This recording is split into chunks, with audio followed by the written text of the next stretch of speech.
Good evening. Welcome to Safford City Council meeting Monday, September 12th. We have a full quorum. Reminder, if you have a cell phone, to go ahead and mute it or turn it off. It's up to you.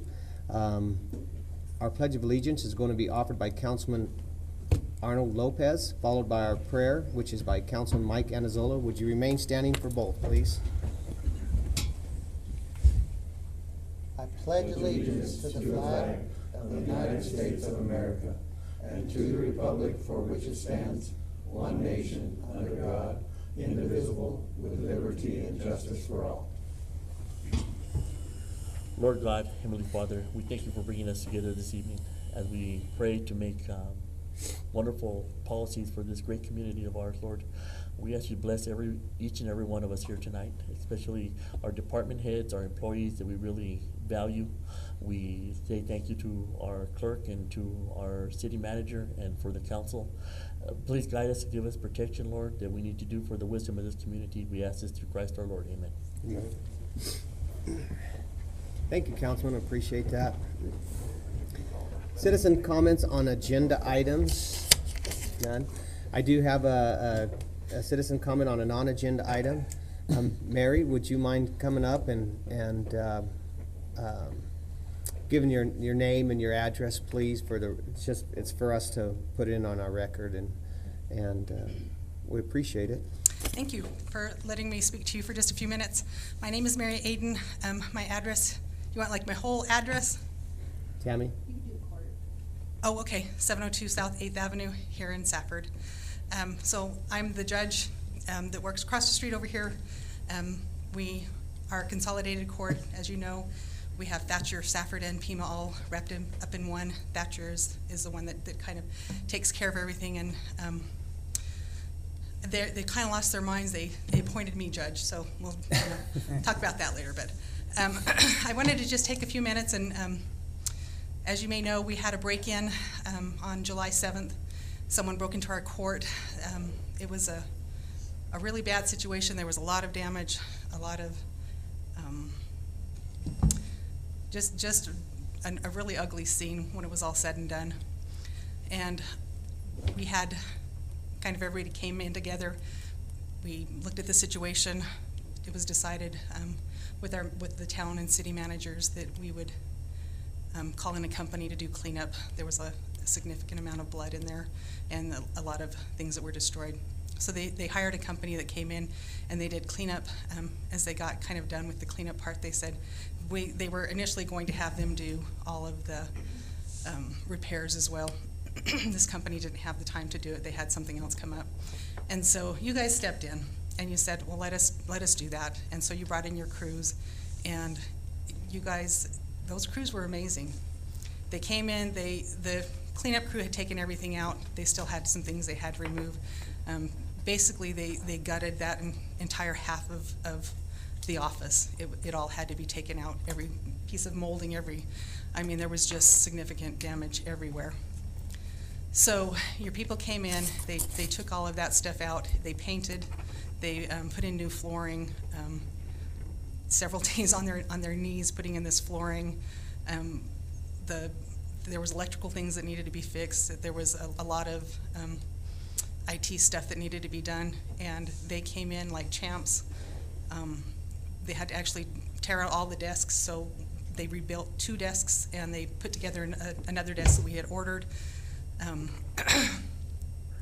not going to say that my staff are princesses or anything, but they sure had a lot of demands, and it was make the desk higher, make it this, make it that. And while we were doing it, they're like, okay, let's tell us what you want. And they moved this and they moved that, and they added outlets.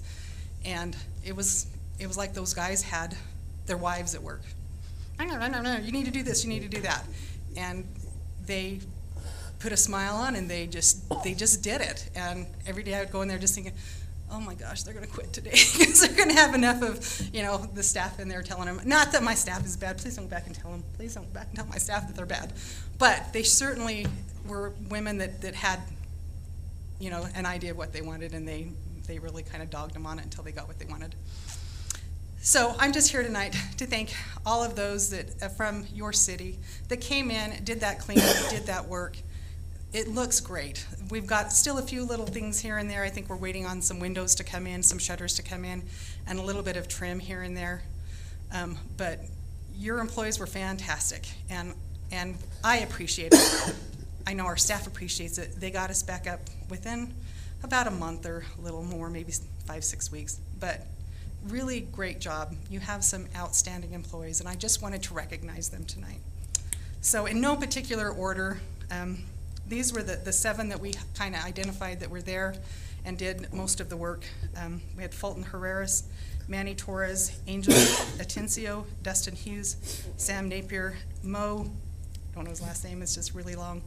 Mo, sorry Mo, were you here?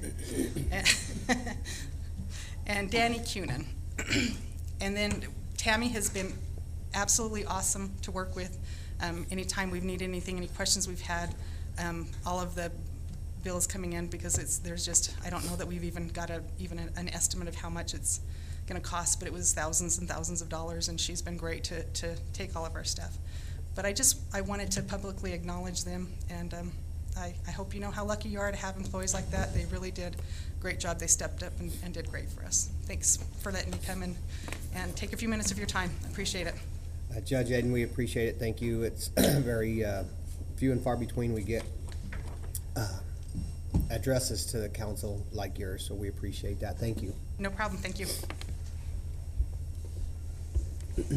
Any others? That's okay. It's going to bring us to item 7.1, which is Feed My Starving Children donation. John? Good evening, Mayor, members of council. The purpose of this item is to request the mayor and council to approve a use of contingency funds for $2,500 to provide a donation to Feed My Starving Children, a 501c3 charitable nonprofit organization that provides nutritional support for children. The background, the city of Safford was approached by Dr. Rex Bryce at the city council meeting held on August 22nd, requesting a donation to the charitable nonprofit organization Feed My Starving Children. This organization provides support for hungry children all over the world, including North America. Dr. Bryce, after familiarizing himself with the activities of the group, found their efforts to be well done and directed to a very needy population. The presentation was well received, and subsequent feedback to staff indicated that council would entertain the approval of the $2,500 donation request. Second. We have a motion and a second. Any discussion on this item? I Go ahead, Councilman I Lopez. just, it's a worthy cause, and seeing how it came about and seeing how they got together at the airport, everything really, he had quite a few volunteers and stuff. I just am concerned in the future, the process on how we got here to. It was all me. Don't, I I'll believe. throw stones at me. I believe it was, and I just want to be leery of, because nobody talked about it. It was in a non-agenda format, and in the future, I'd just like to be a little leery, because I have no idea where the feedback to staff came from, and I'm not sure where the contingency money's coming from. It wasn't identified. Where's it come? Mayor, Councilman Lopez, it comes out of the general fund contingency like any contingency would. Because we're early in the budget and we got the monies in there, because sometimes we have to justify where it comes from in a way. I've seen that happen also. Yes, now in the case of something like this, because the amount is small enough, Yeah. you could essentially reconcile this at year end, but rather than do that, I wanted to make a specific move to match the expenditure we were doing with contingency. We could have taken it out of the council's budget if we wanted to.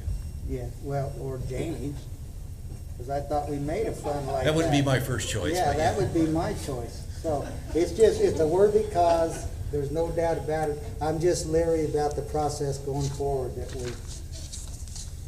It was somewhat atypical, and part of that was because of the timing of it. Yeah. We kind of got behind it, so really what I did was I tried to contact all the council members and have a discussion just to get a sense of whether or not we had the support for it. And based on my conversations, we did, which is why I brought it forward. So the mechanism is certainly not our usual approach, but Yeah. under the circumstances, I didn't see any other way to approach the issue. Yeah, and This That's was, all I'm addressing. this was well attended by lots of out-of-towners that came in and also, you know, shop here, spend money here, stay the night here because it was a 2-day event. So anyway, point taken, Councilman Lopez. But like I said, maybe take me out to dinner and we'll discuss it further. Okay. On your P card though. Okay. We have a motion and a second. Any more discussion? All those in favor? Aye. Any opposed? Motion passes. Mayor, before we move on, I'd like to notice the presence of Supervisor Paul David. So noted. Item 7.2, the minutes. Request mayor and council review and approve the minutes of May 9th, 22, and June 13th. So move. Second. We have a motion and a second to approve the Mayor- minutes. Mayor, there's a correct, it's just the June 13th minutes, not the May 9th minutes on there. Okay. So noted, your correction, that's his fine. motion still. For the June 13th. Okay. We have a motion, second, any more discussion? All those in favor? Aye. Any opposed? Motion passes.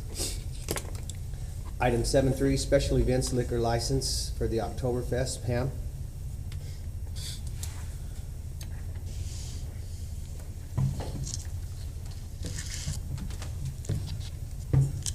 Good evening, Mayor and Council. This is a request for the Mayor and Council to recommend and approve to the Department of Liquor License and Control for the following fair festival license application. For the Graham County Chamber of Commerce application for the Oktoberfest. The attached application is in association with Oktoberfest to raise money for the United Way of Graham and Greenlee counties. The event will take place on Friday, October 21st, 2022, from 4 p.m. to 11 p.m. on the Safford City lawn. The event is sponsored by the City of Safford staff to raise money for the United Way of Graham and Greenlee counties. The alcohol serving area will be on City Hall lawn, and we will have, lost my place. We will have barriers, orange fencing, and signage at the designated areas, 1 dedicated police officer and 5 security professionals will check ages and give wristbands to the customers to ensure that no alcohol enters or leaves the designated area. And then on page 15 of your packet is the diagram of the controlled area. Do you have any questions? Anybody have any questions for Pam? Entertain a motion. I move we approve the recommendations of the liquor license. Second. We have a motion and a second. Any more discussion? All those in favor? Aye. Any opposed? Motion passes. Thanks, Pam. Thank you. Brings us to item 7.4, the purchase of a bucket truck. Two. For 2 of them. 2 of them, man. Do I get to ride in this one too, or no? I think you should, Mike. Lance? We don't No, wanna- Jason, take it away. Yeah, Man. Lance is taking care of his social and civic duties this evening, so I'm stepping in for him. Jury duty.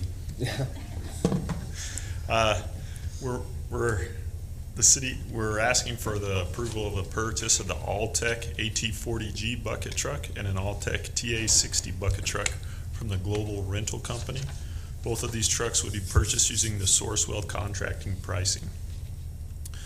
Currently, the City of Safford Electric Division has 4 bucket trucks. All of them are used on a daily basis, and 2 of those 4 trucks are 2006 models and are currently starting to outlive their useful life, and maintenance is becoming a problem.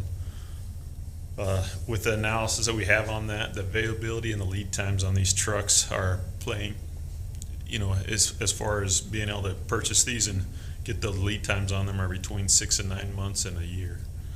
Staff has found that the contract prices submitted by the Global Rental Company through Sourcewell satisfies all the legal requirements of the bidding process.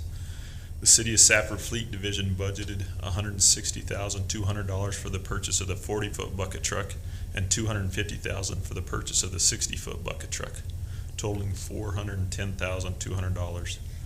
The purchase price with the delivery of $140,231 and $260,064 respectively for the two trucks, totaling $400,255 falls within the total budgeted amount. With the estimated sales tax of 6% both vehicles, total cost may slightly exceed our estimated budget on those. However, the estimated with the fiscal year 22-23 fleet capital outlay budget of $724,200 is for the purchase of those vehicles and the equipment and budgeted for this year. And all those funds will be used for these purchases. Pricing and availability of the budgeted items on this year's list will determine the final expenditure from the fund. No budget authorization change is required at this time, but may be required for a future vehicle purchase or when doing a year-end reconciliation of the fund. So a staff recommendation is that the mayor and city council authorize the City of Safford Fleet Division to purchase an Altech AT40G bucket truck and an Altech TA60 bucket truck from the Global Rental Company at the Sourcewell contracting price of $140,231 and $260,024 respectively. Entertain a motion. So move, and I'll just make the comment that that they're needed, and with like you say, is 6 months to a year for the delivery time. I think if we need them now, it's best to do it now because it just will get more expensive as the time goes on. Second. Any discussion? I just hope that when you say and equipment, because sometimes they can pile on all the little add-ons on the equipment that's needed on the rig. Is that? No, so the rigs are fully equipped. It has a spec sheet on all of them, and they meet the requirements that we put out to bid. They meet those specifically. So with the toolboxes and all the things that go with it. And the whole deal, and a mirror on the visor so they can look at themselves. Yeah, I don't know if we went that far. I think we might have cut the line at the reflective mirrors, but I am concerned, since it got you up there, that the alleys get cleaned up from the low branches and stuff so these trucks can get up in there. As you saw how they were needed last year when we got hit by rains and stuff. And so we gotta be ahead of the low limbs and stuff that are gonna take place. I agree. And these two trucks have two different sizes, so we're able to, one's obviously a smaller bucket truck and one's a little bit larger, and so we have that flexibility depending on what we need to meet those needs. So, John? Mayor, I just wanted to let council know, just in case there's any confusion, these were budgeted for this year. So I think the verbiage is just to make you aware that when we include the tax, it might go over the budgeted amount, which really isn't all that unusual.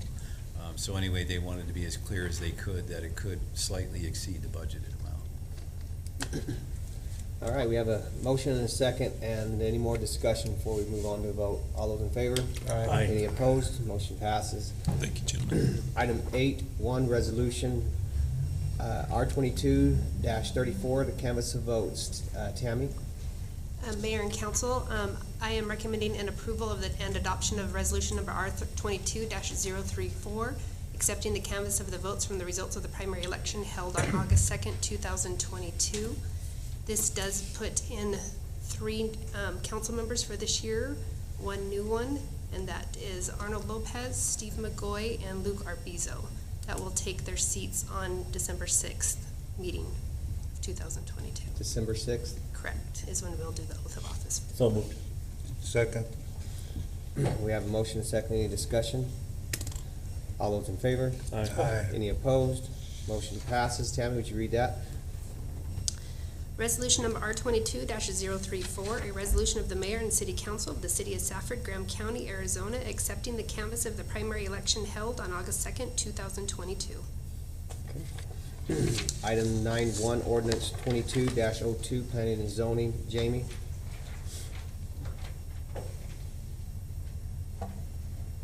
Good evening, Mayor and Council. This is the first reading for ordinance 022-002, updates to the appointment process for the Planning and Zoning Commissioners. This amendment to the appointment process will allow for a more transparent and inclusive inclusive selection of planning and zoning commissioners. The council held a work session in August to discuss the proposed changes with staff. In your CC and F, you have the text as it exists, and then after the analysis, you have the new text. And in the ordinance, it is black-lined for your review if you have any questions.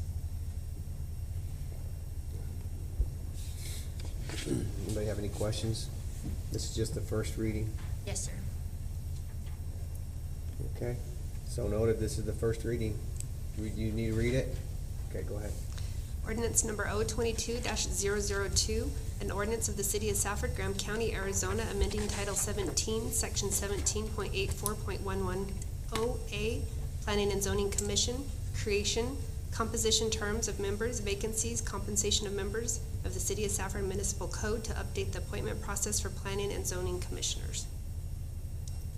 Okay, thank you. Item 10, announcement of current events. Only thing I have, Mayor, is the Hispanic Heritage on September 16th and 17th. So everybody's welcome to attend, and city is the sponsor of this, so we're looking forward to a successful event this year. Friday, Saturday night? Friday in the morning and Saturday evening, Saturday all evening. day. It'll be a car show too. Okay. And that's this weekend? Yes. Okay.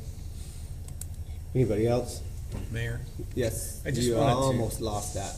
I was close. It's gonna be short, okay. Very short. I just wanted to let the council know that we have already started a new volleyball league with the recreation money that you budgeted this year. So the community development director worked with Thatcher and some of the staff there to kind of work through all the issues in terms of insurances and things like that. We're still kind of working through some of those issues to decide on exactly how we use the contractors, or we make them seasonal and that kind of a thing. But we already have a league up and running, so we got after it pretty quick. That's good. I think the school system and us are gonna work well together. Bringing us to item 11, request for future agenda items. Okay, item 12, report on operational items. Raymond, you're first on the gas.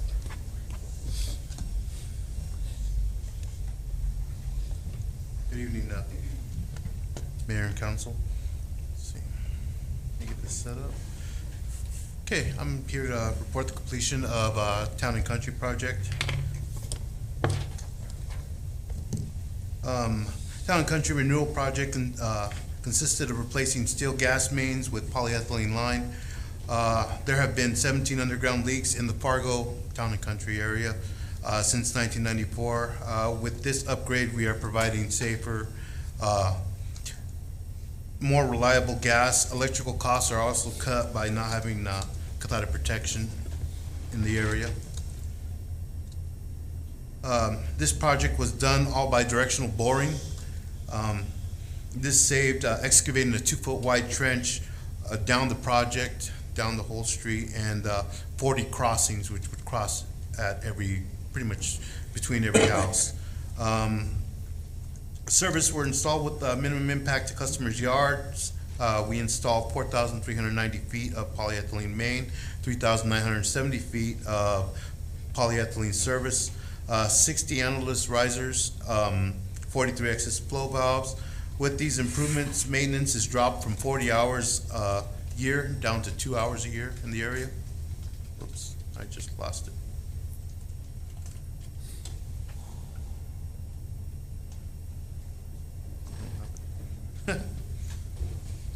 Sorry. Oh, it's back up. As soon as you got up, man. Threatened it. Okay. This project was budgeted for $190,000. Okay. Oh, I have to read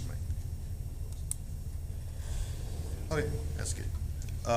This project was budgeted for $190,000. Actual cost was $119,674. Cost savings was due to project being completed by directional boring. Raymond, before you go on any further, go back to that slide if you can. This one. There's no way that is an approved hard hat, because Green Bay is horrible. I know. All I've right, tried. just as long as you think and I agree on that statement. he's got rid of it. Okay. So, Okay. Sorry, I threw you. Yeah, it's not a problem. It's not a problem at all. I'm not a Green Bay fan, sorry. Yeah. But that's. So, this project was budgeted for $190,000. Actual cost was $119,674. Savings were due, to using the boring machine.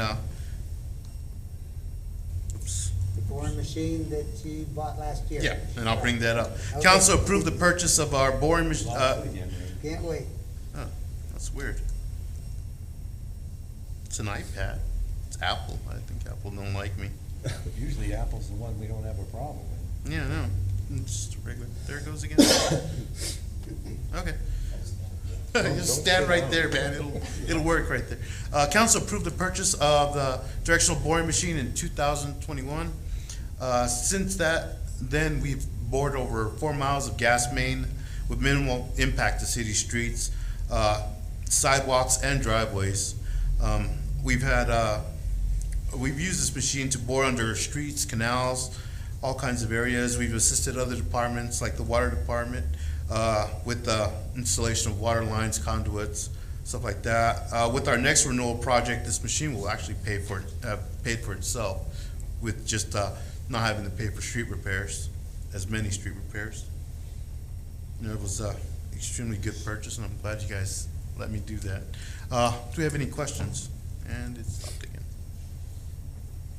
Anybody have any questions for Raymond? So you also, of course, saved on backfill, tamping. Yeah, because normally we'd cut a 2-foot wide trench all the way down. It would have been down every street in that whole area, which if I could present this, it stopped.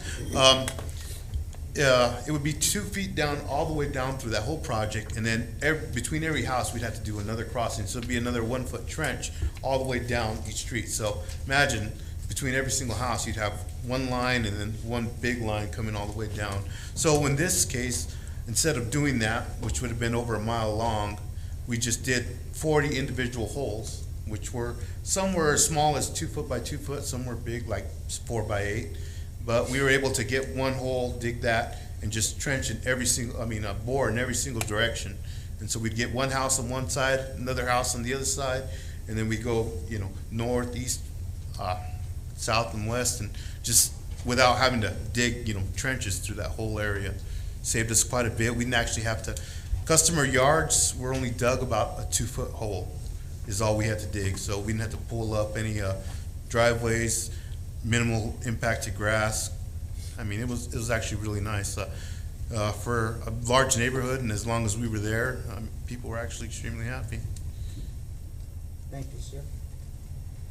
Anybody else for Raymond? Raymond, thank you, appreciate it. Thank you, sir. We're going to go ahead with 12-2, which is the cemetery longevity. Jason? No?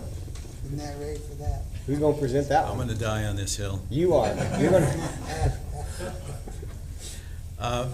During our discussions regarding some of the cemetery policies that we had, a question was raised regarding the capacity of the cemetery and how many spaces we had left and the kind of timeframes that we were looking at. So Lance put together this work session item.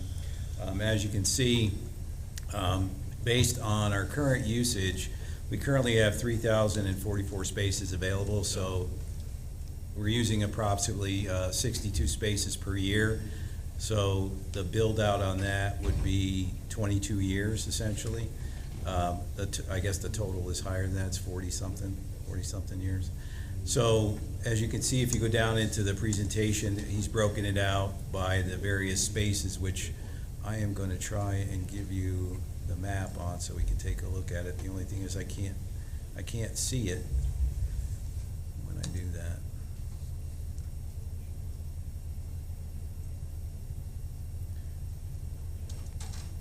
So as you can see here, he put together a map so you can see that there are quite a few spaces left over, and I guess the plan going forward would be the 814 spaces on the northeast side, right in front of the mayor's house. That's where the initial expansion would occur into that area, and I believe that plans are that we're going to start expanding into that area during next fiscal year.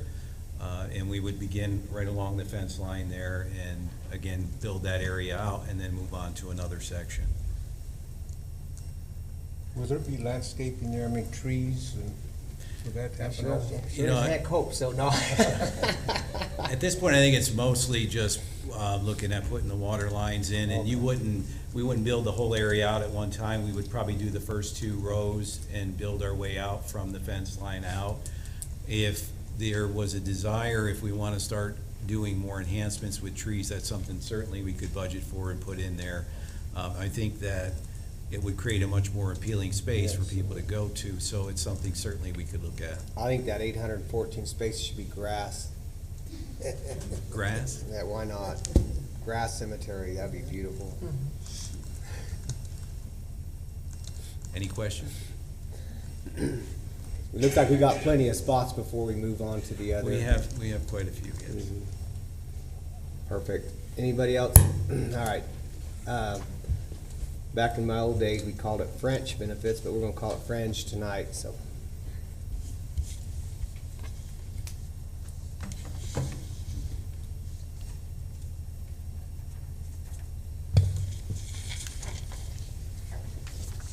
Good evening, Mayor and Council. Here tonight to give you an update on the handling of the gifts and prizes that have been given out to employees that were purchased with the city funds and given either directly to the employee or through our Employee Appreciation Committee. And as the Employee Appreciation Committee has expanded the scope of their events and increased the size and types of gifts and prizes that are being given out, it's been brought to Finance's attention that these may not have been handled consistently in the past as they are now. I won't speak about what prior management may have done. I wasn't there for those, for the decision-making on that, so there would just be assumptions on my part. However, since the topic has been raised, and to facilitate understanding and transparency, Finance would like to explain how and why we process these transactions that we currently do. So, sorry, got a little ahead of myself. To do this, I wanted to start at the beginning. The federal government governs what is considered wages and other income. Wages and compensation are generally all pay you give to an employee for services performed. The pay may be either in cash, cash equivalent, or in other forms. It includes salaries, vacations, allowances, bonuses, commissions, and taxable fringe benefits. Fringe benefits are any form of pay, whether it is cash, cash equivalent, or a tangible item that is given by an employer to their employee, and it must be included in the recipient's income unless specifically excluded by law. That Internal Revenue Services provides the employers with Publication 15 to help guide them through the administration of processing wages and other compensation, as well as Publication 15B, which is specific to the dedication of administrating fringe benefits. And generally, the state will just follow whatever the federal have put out in their determinations as well. And some of the ones that can be excluded, if it is excluded specifically by law, it would be considered a non-taxable fringe benefit. Taxable fringe benefits include cash, cash equivalents, and these are things such as gift cards or gift certificates and non-cash benefits such as the prizes and gifts that are given out at employee appreciation events.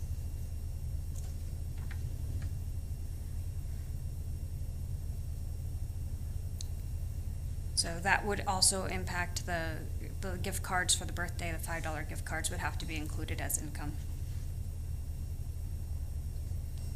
You can exclude certain items that are given out to employees that can be considered a value of de minimis if it meets certain criteria. A de minimis benefit isn't a property or service you provide to an employee that has so little value that, taking into account how frequently you provide that similar benefits to your employees, that accounting for it would be unreasonable or administratively impracticable. However, the IRS is careful not to give a dollar amount as a maximum amount to allow for something to be considered de minimis. The state does state that anything over $50 would never qualify, but they don't specify what would qualify.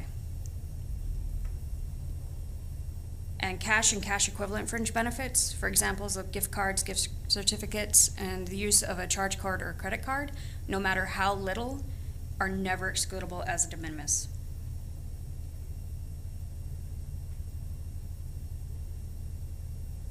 Due to the size and the nature and ease of accounting for the gifts and prizes that are being given out throughout the year, our prizes and gifts for these appreciation events would never qualify as de minimis, and they would have to be considered taxable income and treated as such.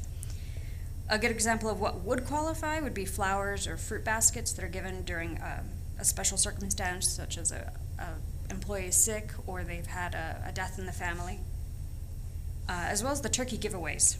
At Thanksgiving, those are considered de minimis because they would have a nominal value, and trying to account for the fair market value of each turkey that each individual would receive, it would be unreasonable. So what does this mean for everybody? It just means that going forward, any prize or gift that an employee receives from the City of Safford must be reported as taxable income, and all applicable taxes must be paid. On the following payroll, after the receipt of the gift or the prize, it will appear on the pay stub as a fringe benefit. This isn't going to deduct the value from the employee's pay, and it's not giving it to them. They're not getting paid twice. All it does is include it in the gross taxable income, so when you calculate the taxes, it's included. And that would be Social Security, Medicare, federal, and state taxes. So there's been a lot of talk and questions by staff for different scenarios to try and eliminate or lessen the tax liability if possible. And due to the complexity of the tax laws and following the advice of both the city attorney and the risk pool attorney, Finance has retained a specialized tax attorney to help us navigate these fringe benefits.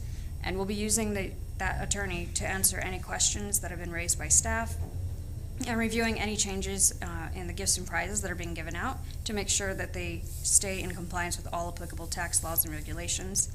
Any changes that we make to the way that we are handling these, we will let all staff know at that time. Have any questions? Sabrina, I have a question. Back there, a few slides where it talked about going back just another. Yeah, right there. So, how do we the city-owned vehicles being taken home? How are those taxed? Is it based on mileage, or is it just a set amount? We have a set amount. It's minimal. So if somebody had put like 16 units on their pay stub, they would have $24 on being taxed. And that applies to everyone Mm-hmm. that takes a vehicle? Yeah. That includes the police department too? No, the police department, because they wouldn't be taking it home to be used at home, like back and forth. They would be considered on call. They would have to use it for any duty at that time. And I just wanted to add, this is a great example of the fact that everything that we do is regulated, right? So currently, Tammy and the committee have been doing a great job. We've got some of our best attendance ever for these events. Employees are really having a good time. We're coming up with a formula that actually works, right, for these events. And of course, as fate would have it, part of that success deals with the increased amount of gifts that we're giving out, right? All within the budget that we provide for that activity. What we forget, I think, that even events like this that are fun and really planning for party-type events are subject to rules and regulations, right? Because they're being sponsored as city events. So again, I've asked that we look more closely at the Employee Appreciation Committee and try to provide actually a little bit more structure in terms of maybe having some actual positions. There are a lot of employees that participate. Some may not need to attend the actual meetings, right, for the actual planning of the events, but they participate in the event themselves, or they support setting up, tearing down, that kind of thing. So as a result of this issue with the taxation, which is actually a lot more complicated than we think, it's very specific. I've seen some of these guidelines that the IRS has, and they'll call out turkeys and hams as something you can give away literally within the guidelines. Which is why our attorneys have recommended a tax attorney. But I want to make sure that going forward that we are a little bit more structured in the way we do the employee appreciation. Get not to the point where you're killing the event, but to the point where we have a sense that, well, Tammy and her group now has this formula that works. Well, let's capture that formula. Let's put people on there, and let's make sure we're transferring to future employees what that formula is and what the knowledge is. So we have this issue with, did we tax it, didn't we tax it? Well, it should be part of the committee. It should be part of what's transmitted to whoever takes over that committee. So there isn't a gap, so we don't have this issue. And then, of course, employees get upset. They're like, why did this happen? Because it's coming out of nowhere. So So I think it's important that we kind of structure this a little bit more, and I think we learned a valuable lesson in this. So I want to meet with the committee and talk to them a little bit. I've already met with the management team to talk about getting their input in terms of, you know, having at least some kind of a structure with a chair and a co-chair, so there's a progression and understanding like which parts of the city are being represented on the committee. Do we want all the departments, or is it, you know, one of these things where it's not necessary? If we have people on there who are enjoying themselves, they have a term, but they can continue on. If their appointee, he wants to keep them going. So I think we want to put a little bit more structure to this going forward. Just be really careful, because sometimes you can overstructure yourself, and sometimes just keeping it with a happy group that seems to be working really good together, and all of a sudden, city gets in the way and screwed it all up. Anyway, anybody else? Let's go on to item 12.4, Stone Garden. Mayor, I just have one comment on that. You know, it's not necessarily the city messing things up. You have wage and hour people that come and look at all these things, and if you're in violation, you got a problem. And like where I work, if you give a bonus, you have to include overtime in it. And so it's not something that anybody just dreams up that we want to start changing this. You have agencies that come and double check your salaries and your wages and the benefits you're paying and the taxes you're paying on. Is that correct, John? It is, and I don't necessarily feel like we need to change who's on the committee. In fact, I'd be happy to have people on the committee that are on there now, and there wouldn't be any term limits, so if they wanted to stay on and continue what they're doing, they could. So again, I'm being very careful. In fact, that's why I put it out in front of the management team, because I want to make sure that we get input from the departments. I mean, part of employee appreciation has to do with compensation, and we've been talking about compensation. We've talked about morale issues, and this, I think, is a good example of us doing that, something that's non-wage based to improve morale. So again, we want to be very careful, and I agree with the mayor. We don't want to make it too structured, but we want to have some structure. Any others? All right, Stone Garden. Good evening, Mayor, council members of the council. I'm here to give an operational update on Operation Stone Garden. Just a little bit of history on Stone Garden. It's a grant-funded, it's a grant funded through the Arizona Department of Homeland Security. The police department's been participating since 2008. Grant covers funding, overtime, plus the EREs that go with the overtime and vehicle mileage. We'll get into some of the vehicle issues later on, but we actually have a Stone Garden vehicle that we use exclusively. The grant can include equipment, however, it can't supplant any equipment that the department normally needs to buy. Areas that we do focus on are within Graham County, unless special operation, which do happen from time to time, is required. They're based upon the needs that we basically, when an officer works Stone Garden, they call Border Patrol. Border Patrol says, we need you work in this certain area. And again, those are all within Graham County. This is not targeted at illegal immigration. It's a fill the gaps, and we'll get into the definition of why we even do Stone Garden, but fill the gaps. Currently, our funding is $142,289, which is for fiscal year 2021. So the purpose of Stone Garden, that's the actual purpose, but in a nutshell, what that says is that we work with Customs and Border Patrol. It's a second layer of border security. Even though we don't share a border with Mexico, we are considered a Tier 2 county. So it's a layer of, so right along the border, Tier 1, we are Tier 2. So it's just for detection, for ingress from the Mexican border. Funding comes through the Arizona Department of Homeland Security, and each grant is applied for annually. Currently, I put up our current grant number. That's where we're at, and that's just for, just so you can see what number we're on. We're in 2021 fiscal year. Each grant specifies what Arizona Department of Homeland Security will do and what our requirements are in that grant. So we are considered the subrecipient. So what we do is we work in conjunction with Customs and Border Patrol, and we aren't the only entity in Graham County. There's Graham County Sheriff, Thatcher Police, Pima Police, and along with us. Again, our grant funding is for overtime, EREs, mileage, and equipment. The main thing that Stone Garden really emphasizes is it can't supplant anything that we would normally buy as a department, which includes manpower. We apply for that as a police department. We manage it in-house. We work with the finance department when we apply for, obtain, and administer the grant. They are applied for annually again, and the idea is to expunge all the funds that we have for that year, because trying to turn money back, trying to get money from the federal government's a task, trying to give it back is even harder. So we have to try and zero it out every year. Our inventory of Stone Garden equipment includes a 2012 Ford F-150 pickup, which is equipped with the license plate reader. It's outfitted with a radio, computer, FLIR, which is forward-looking infrared, and all equipment purchased from Stone Garden must be used for a Stone Garden operation only.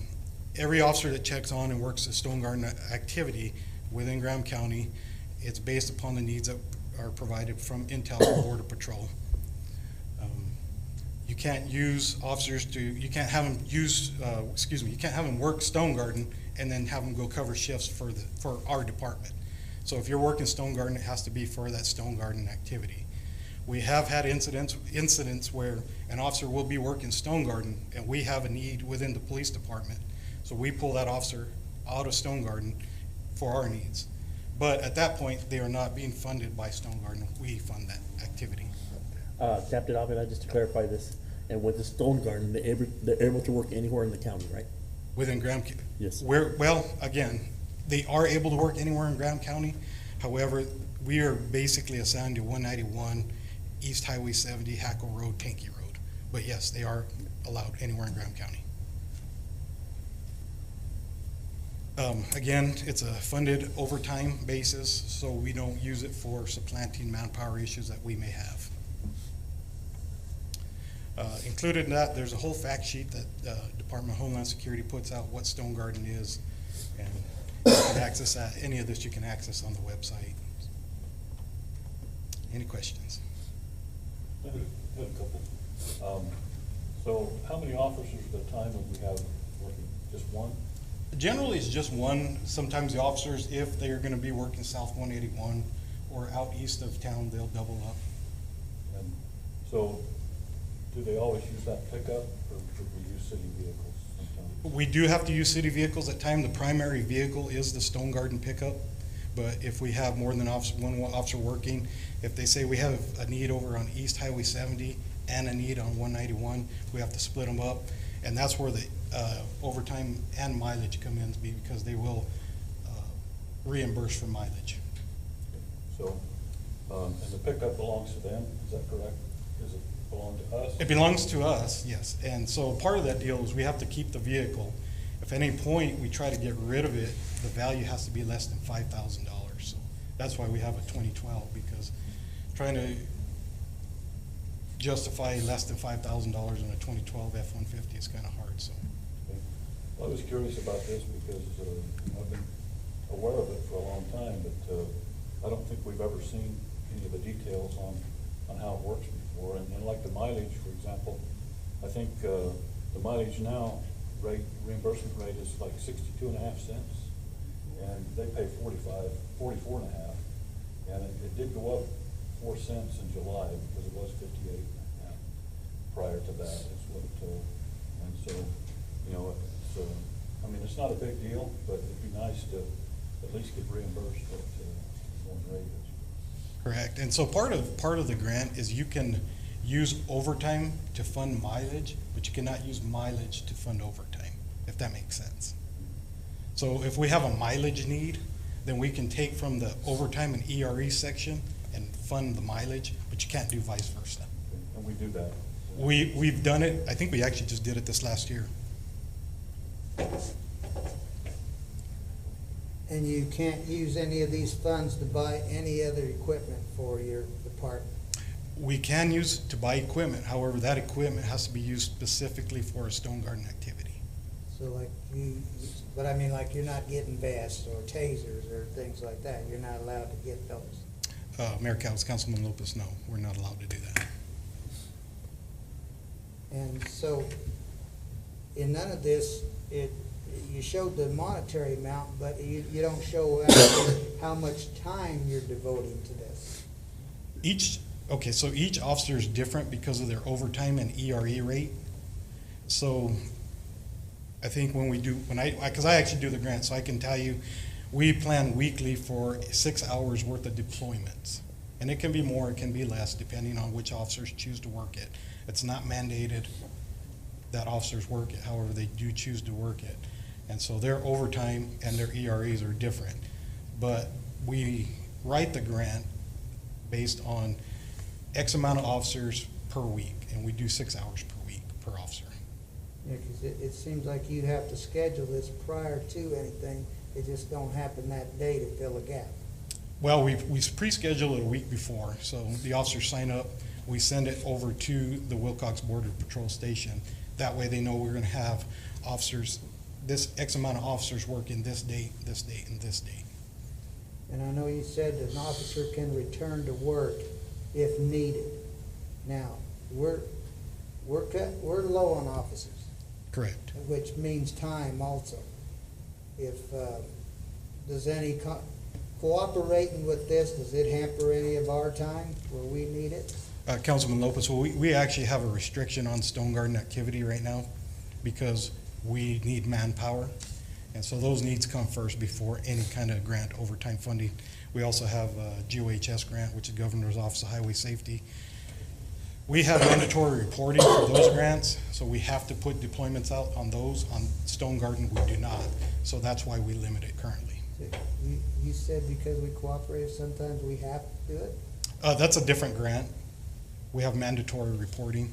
That's through the state, and this is through Arizona Department of Homeland Security. I'm just concerned again, because there was no time here that we devote to it. I'm just hoping this isn't robbing from the time we're needing at this time. I sound like that lady on TV. At this time, we're not utilizing our officers when we need them the most.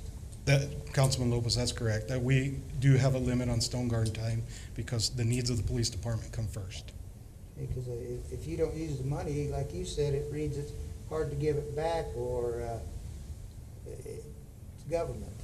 It is, and it's difficult, but if we have to turn money back because we are in a manpower need and we have to fulfill the needs of the police department, we'll absolutely do that.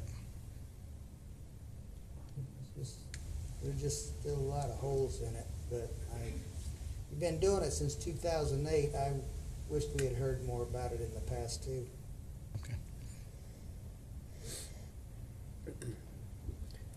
Anybody else? Brian, I appreciate it. Thank you. We're going to go ahead and close the regular meeting and reconvene into a work session. Family and Medical Leave Act Policy. Danielle?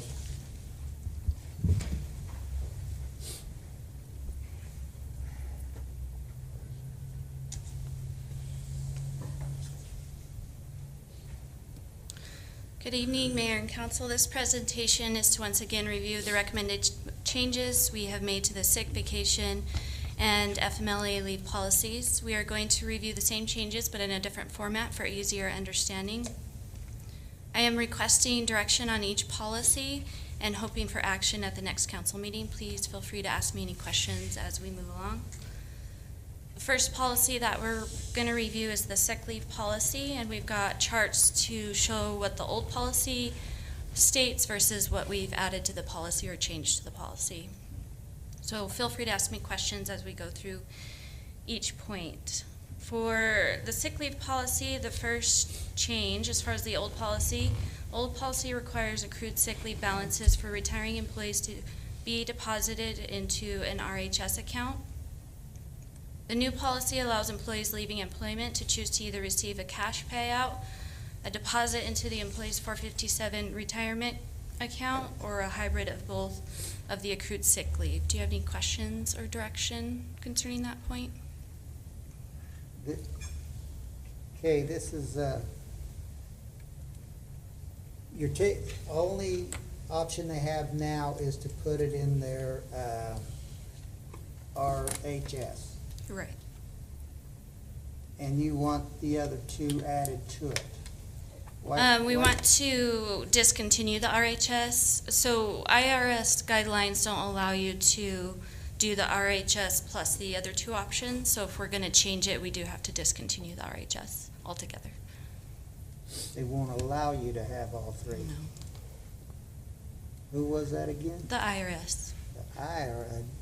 Again, Cabrina?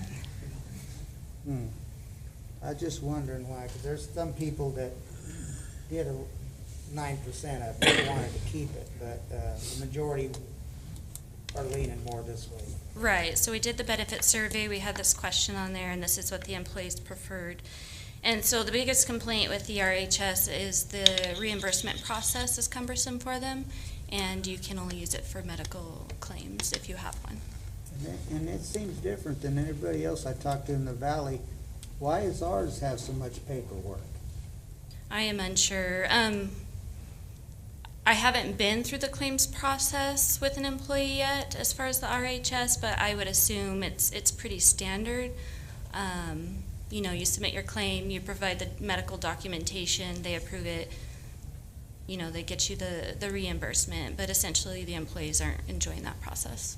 Okay, and you slid right by it real quick though, because one of the, up here again, one question we had last time that you brought up, and I believe the Counselor Andazola brought it up because he had a concern too, and I still do, with HIPAA laws being involved, with also the manager being involved in approval.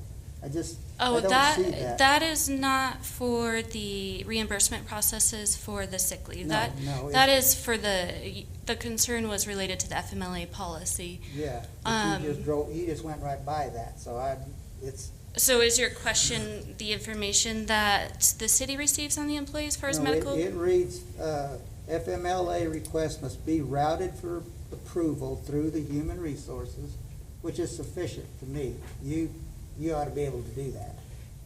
And the city manager, which that part, last time we talked about it, there was concern about a HIPAA law, and you said you thought it was, it didn't violate any HIPAA law, but it's really unnecessary.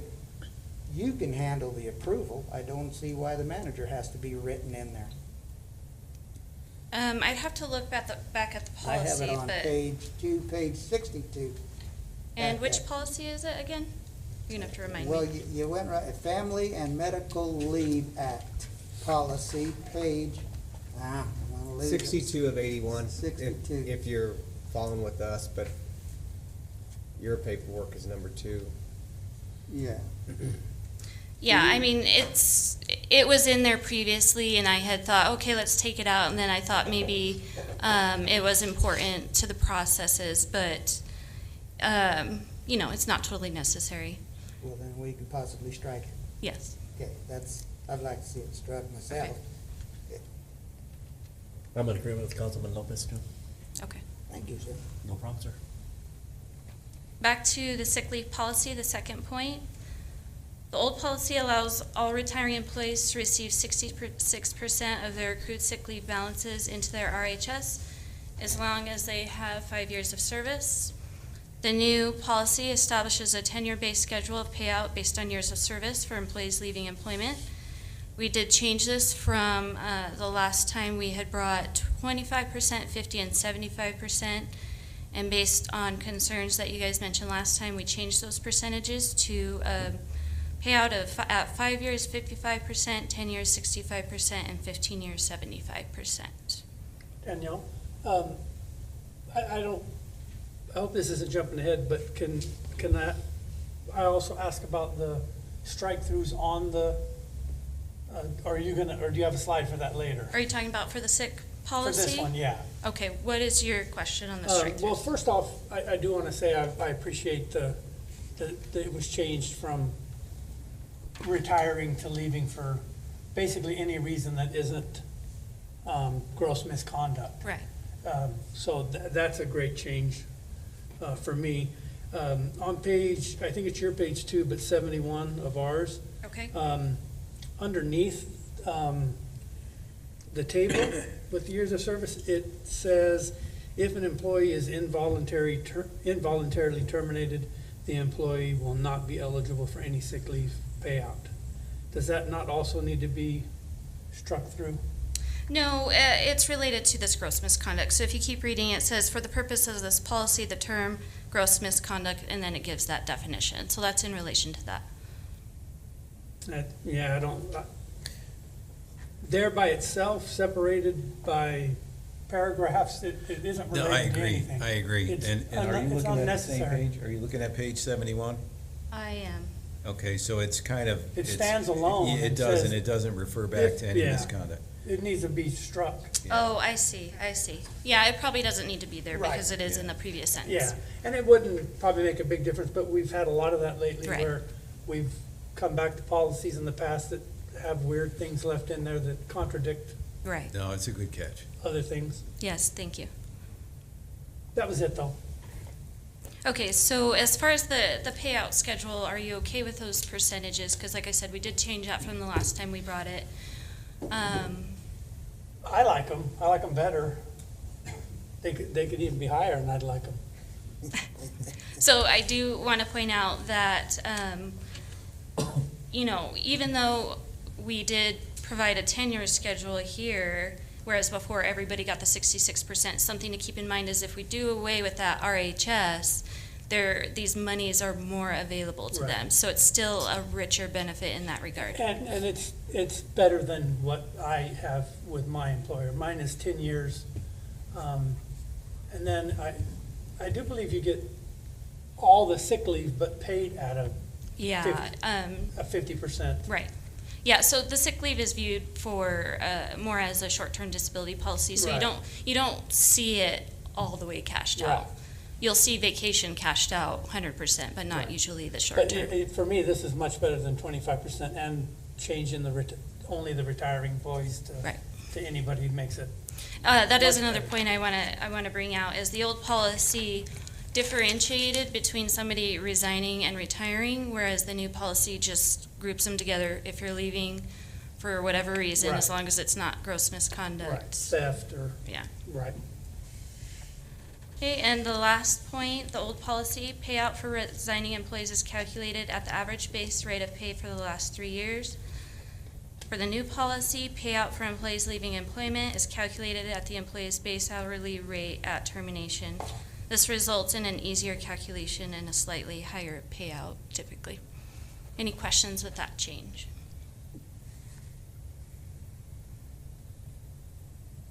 Okay, we'll move on to the vacation policy. First change, as far as the old policy, it required accrued vacation leave balances for retiring employees to be deposited into an RHS, so same concept as the sick leave policy. What page you on now? Just this, this, 66. 66, okay. let me get to where you guys are.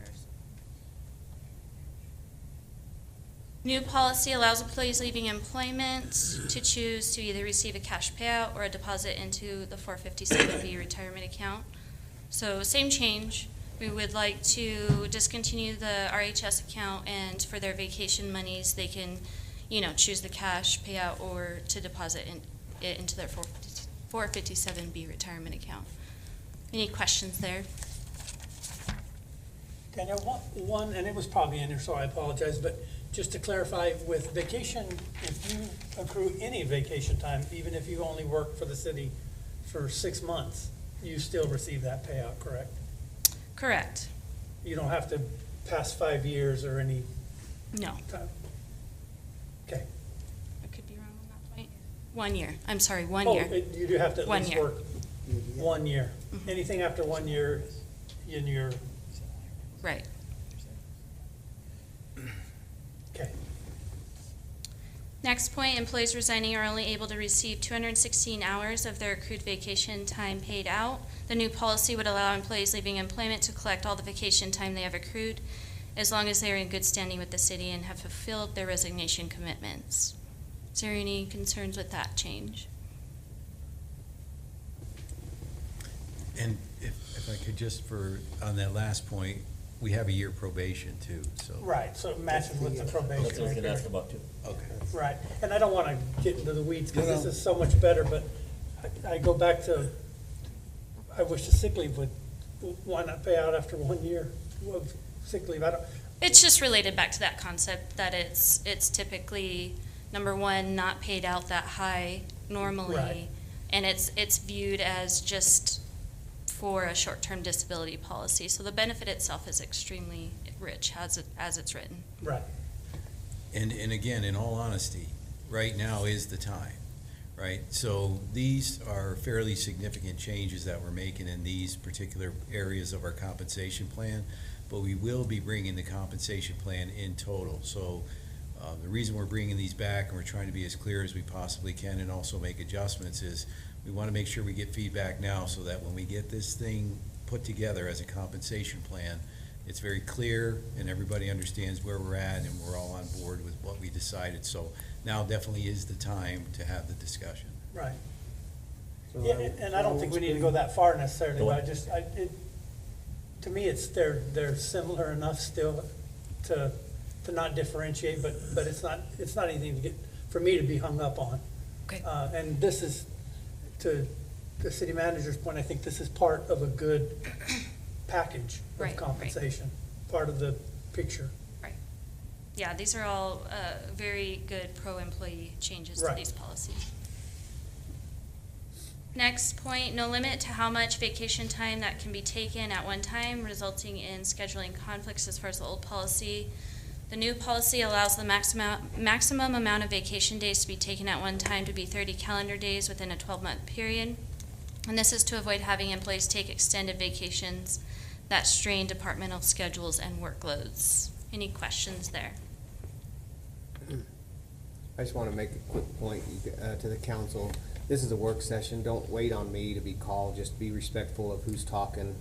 And so if you need to jump in, please jump in, but be respectful of the other person who's talking first. Let them finish, then whoever has something for Danielle can definitely speak up. So don't be looking for me to call on you, please. Go ahead, sorry. The next point, as far as the old policy, there's no restriction regarding employees using vacation time during their resignation period, resulting in scheduling conflicts. The new policy establishes a restriction that doesn't allow employees to take vacation during their resignation period. To avoid having employees leave their position before proper scheduling and recruitment can occur, the department head, in consultation with the city manager, can approve exceptions to this restriction. Any concerns with that change? And still, all these are still under the department, the department head can still maneuver some of these? Right, so there is an exception to this one. It's written in the policy that they can make that decision as long as they meet with the city manager and they're in agreement for that. Well, I mean, like for all of them, because like deer hunting time, when everybody vanishes, it's still up to somebody to filter out who can go this year and who can't. We did not build an exception to that point as far as the 30 calendar days for vacation. I actually believe that's quite a bit of vacation time. And Okay. this more so related to the fact that employees were, and I think doing away with the RHS is going to help with this concept. So because the employees weren't wanting to deposit their sick and vacation monies when they were retiring into the RHS, they were taking, 2-3 months worth of vacation. So that's where the change originated from. But discontinuing the RHS may take care of that problem in itself. But it is helpful for the department heads as far as managing schedules And then to put some sort of limit on that. Has there never been a problem similar with sick leave towards the end of a? Yeah, there has been, yes. Because, and I understand that, because you're not gonna compensate the employee very well, or not as well with the sick leave, so. Well, they just didn't want their monies in that RHS, so they Right, would, that too, but I would also Right. be trying to use my sick leave prior to retirement, rather than get it paid at they were, yes. those percentages. Right. So those two changes will definitely help with the scheduling and the recruitment as we're filling vacancies. And the last concept, the old policy has no vacation buyout option, and the new policy allows employees that are nearing their max and have already used 40 hours of vacation that year the ability to buy out 40 hours of vacation, and the limit is once per fiscal year. So they can sell some once a year. Yes. Back. 40 per fiscal year, yes. Only at a certain time of the year? No, it's as long as it's just once per fiscal year. Once per fiscal year, as long as they give Cabrina enough notice that they want to check. Right, They can use it for Christmas and/or school clothes. correct. Okay.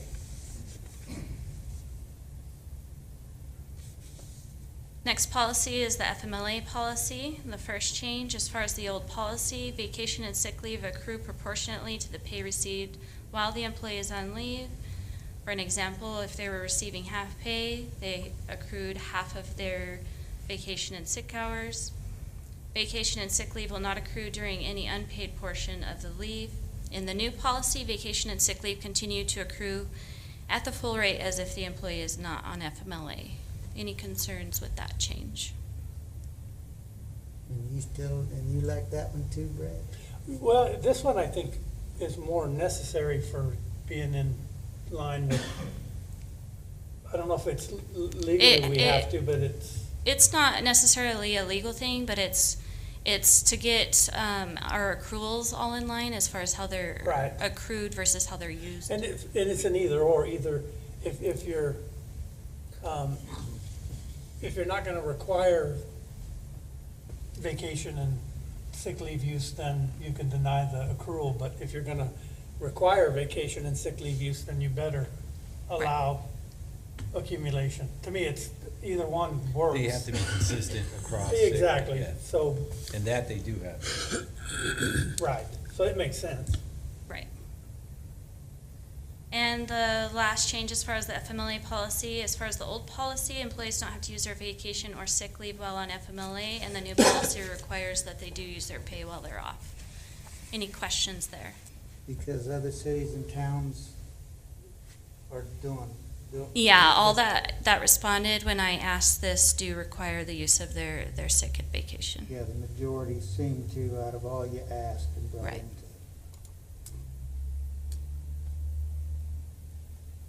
And that is all I have, if you don't have any more questions. We need direction though. So for the sake of sanity,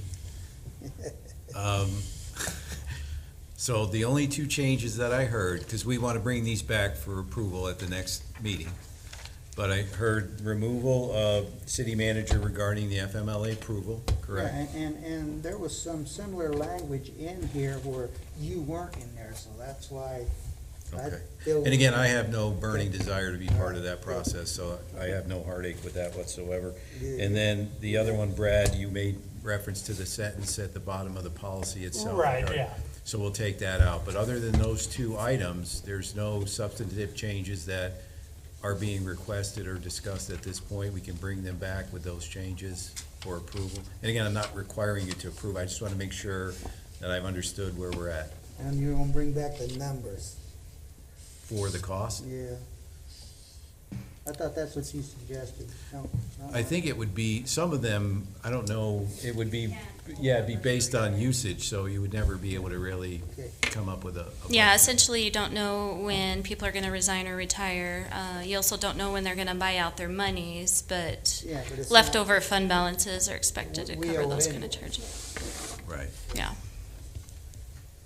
That's all that's the only change I Okay. had. Okay. There's gonna be what was that again, a bit, 40 hours, is it 80-hour payout instead of 40 hours? It's 40 hours per fiscal year. Okay. So basically, you have to take 40. right? Yeah, And if you've taken 40, then you can buy back another 40 on top of the 40 you've taken. So you end up with 80 in essence, but part of it is you taking vacation, part of you is buying it back. Okay. Thank you. I move we adjourn. Motion? Second. All in favor? You did.